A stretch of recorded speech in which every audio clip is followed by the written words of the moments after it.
Class 11-এর যে নতুন syllabus, সেই সিলেবাসের অন্তর্গত সাহিত্যের ইতিহাস থেকে আমি 40টি প্রশ্ন মক টেস্টের আকারে দিচ্ছি এবং এই প্রশ্নগুলির উত্তর আমি কমেন্ট বক্সে প্রত্যেকটি অ্যান্সার আমি দিয়ে রাখবো। তোমরা ভিডিওর শেষে নিজেরা প্রথমে উত্তরগুলো কমেন্ট করে জানিও এবং শেষে নিজেরা মিলিয়ে নিও যে কতগুলো প্রশ্নের উত্তর তোমরা সঠিকভাবে দিতে পারছো। তাহলে বুঝতে পারবে কতটা তোমরা নিজেরা প্রস্তুত হতে পারছো। আর এইভাবে বাংলা চর্চায় অংশ নিতে, মক টেস্ট দিতে অবশ্যই চ্যানেলটিকে সাবস্ক্রাইব করে কাছে। তো প্রথম প্রশ্ন হলো, ODBL গ্রন্থটি কার লেখা? 4টে অপশান দেওয়া আছে: সুকুমার সেন, মনোজ মিত্র, সুনীতি কুমার চট্টোপাধ্যায়, কালীপদ চৌধুরী। দ্বিতীয় প্রশ্ন হলো, চর্যাপদের যে ধর্মের কথা পাওয়া যায় তা হলো হিন্দু, বৌদ্ধ, জৈন ও খ্রিস্টান। 4টির মধ্যে কোনটি উত্তর হবে কমেন্ট করে জানিয়ে। 3 নম্বর প্রশ্ন, কার গোয়ালঘর থেকে শ্রীকৃষ্ণ কীর্তন কাব্যের পুঁথিটি পাওয়া গিয়েছিল? ক বসন্তরঞ্জন রায় বিদ্যাবল্লভ, খ দেবেন্দ্রনাথ চট্টোপাধ্যায়, গ হরপ্রসাদ শাস্ত্রী, ঘ দেবেন্দ্রনাথ মুখোপাধ্যায়। এখানে দেবেন্দ্রনাথের দুটো অপশান আছে, চট্টোপাধ্যায় এবং মুখোপাধ্যায়। তো শ্রীকৃষ্ণ কীর্তন পাঠটি একটি গুরুত্বপূর্ণ পাঠ যে কোনো পরীক্ষার ক্ষেত্রে, সে হতে পারে 11-12, হতে পারে গ্র্যাজুয়েশন, যে কোনো ক্ষেত্রে SLST।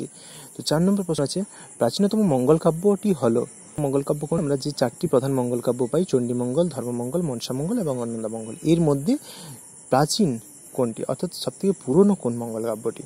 এর উত্তরটা তোমরা কমেন্টের মধ্যে জানিও। তো পদ্মপুরাণ বলতে কোন কাব্যকে বোঝায়? মনসামঙ্গল, চণ্ডীমঙ্গল, ধর্মমঙ্গল না অন্নদামঙ্গল? এই 4টি মঙ্গল কাব্যের মধ্যে একটি মঙ্গল কাব্যকে পদ্মপুরাণ বলা হয়। তো কোন দেবতার, কোন দেবীর ফুল, সেটা তোমরা জানলেই কিন্তু এটা মনে রাখতে পারবে। তো পরের প্রশ্ন হচ্ছে, রায়গুণাকর কে? মালাধর বসু, ভরতচন্দ্র বিদ্যাপতি নাকি গোবিন্দ দাস? কাকে রায়গুণাকর উপাধি দেওয়া হয়েছে? তো মৈথিলী কোকিল কাকে বলা হয়? না চণ্ডীদাস, বিদ্যাপতি, গোবিন্দ দাস না জ্ঞান দাস? কাকে মৈথিলী কোকিল হিসেবে অভিহিত করা হয়? অর্থাৎ মিথিলার কবি কাকে বলা হয়? মিথিলার কবি বলেই তাকে কিন্তু মৈথিলী কোকিল বলা হয়। তো কাকে, সেটা তোমরা উত্তরটা দিও। পরের প্রশ্ন হচ্ছে, দ্বিতীয় বিদ্যাপতি কাকে বলা হয়? গোবিন্দ দাস, চণ্ডীদাস, জ্ঞান দাস নাকি বিষ্ণু দাস? পরের প্রশ্ন হচ্ছে, শাক্ত পদাবলীর পর্যায় নয়, মানে কোনটি শাক্ত পদাবলীর পর্যায়ে নয়? অপশান আছে আগমনী, বিজয়া, পূর্বরাগ নাকি ভক্তের আকুতি। তো এর মধ্যে কোন পর্যায়টি শাক্ত পদাবলীর পর্যায় নয়, সেটা উত্তর দিতে হবে। পরের প্রশ্ন হচ্ছে, বিদ্যাপতির জন্মস্থান কোথায়? ক দ্বারভাঙা জেলার বিসফি গ্রামে, খ মেদিনীপুরের রাদরা গ্রামে নাকি বাঁকুড়া জেলার ছাতনা গ্রামে নাকি হুগলি জেলার বিশাখা গ্রামে? 13 নম্বর প্রশ্ন হচ্ছে, চণ্ডীদাস যে পর্যায়ে শ্রেষ্ঠ তা হলো অভিসার, পূর্বরাগ, মান নাকি মাথুর?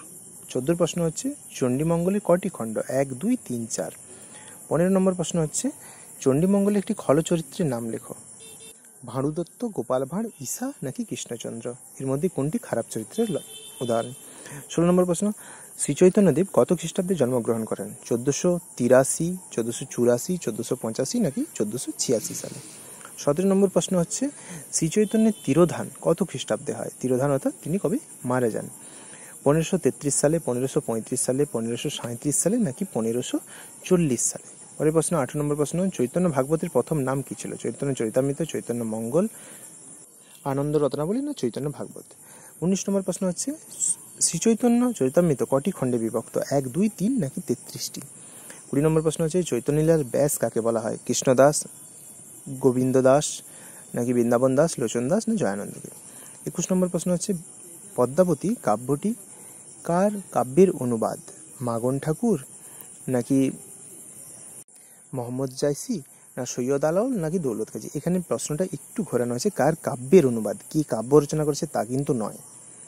তো 22 নম্বর প্রশ্ন হচ্ছে, রত্নসেন কোন কাব্যের চরিত্র? লোরচন্দ্রানী, পদ্মাবতী, সতীরাখ্যান নাকি ময়নামতি, সতী ময়না? তো 23 নম্বর প্রশ্ন হচ্ছে, কার নির্দেশে পদ্মাবতী রচিত হয়? মাগন ঠাকুর, শিশুধর্মা, দৌলত কাজী নাকি মাগন ঠাকুর, গয়ে ওকার রয়েছে এখানে। সতী ময়না কার রচনা? মাগন ঠাকুর, মোহাম্মদ জাইসি, সৈয়দ আলাওল নাকি দৌলত কাজী? তো 25 নম্বর প্রশ্ন হচ্ছে, সব থেকে বেশি চর্যাপদ পাওয়া যায় কোন কবির? লুইপা, ভসকুপা, কান্নপা নাকি কুক্কুরিপা? কোন পদকর্তা সব থেকে বেশি চর্যাপদের পদ পাওয়া যায়?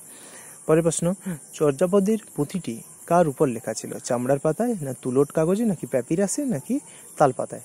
27 নম্বর প্রশ্ন হচ্ছে, চর্যাপদের পুঁথি আবিষ্কৃত হয়েছিল কত সালে? প্রথম অপশান 1916, 1907, 1316 নাকি 1909 সালে?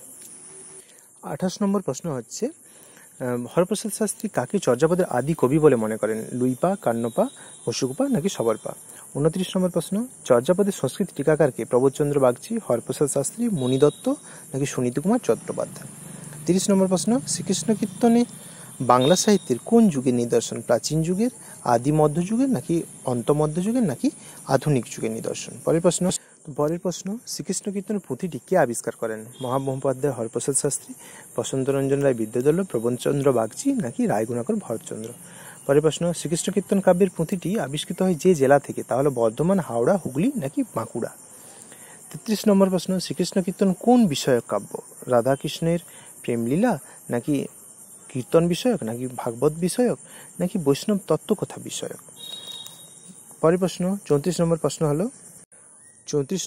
হলো শ্রীকৃষ্ণ কীর্তন কাব্যটি কোথা থেকে প্রকাশিত হয়? বঙ্গীয় সাহিত্য পরিষদ থেকে, বিশ্বভারতী থেকে নাকি বাংলা সাহিত্য একাডেমি থেকে নাকি এশিয়াটিক সোসাইটি থেকে?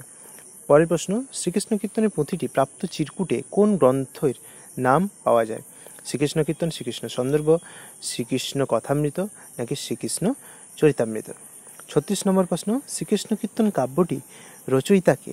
সহজিয়া চণ্ডীদাস, বড়ু চণ্ডীদাস, দ্বিজ মাধব, দীনচণ্ডীদাস?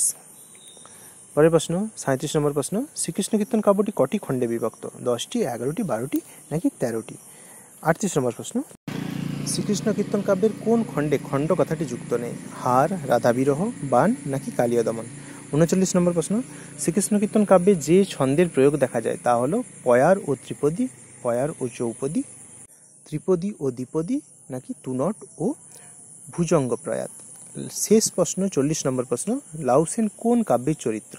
চণ্ডীমঙ্গল, মনসামঙ্গল, ধর্মমঙ্গল নাকি অন্নদামঙ্গল? কোন মঙ্গল কাব্যের চরিত্র লাউসেন?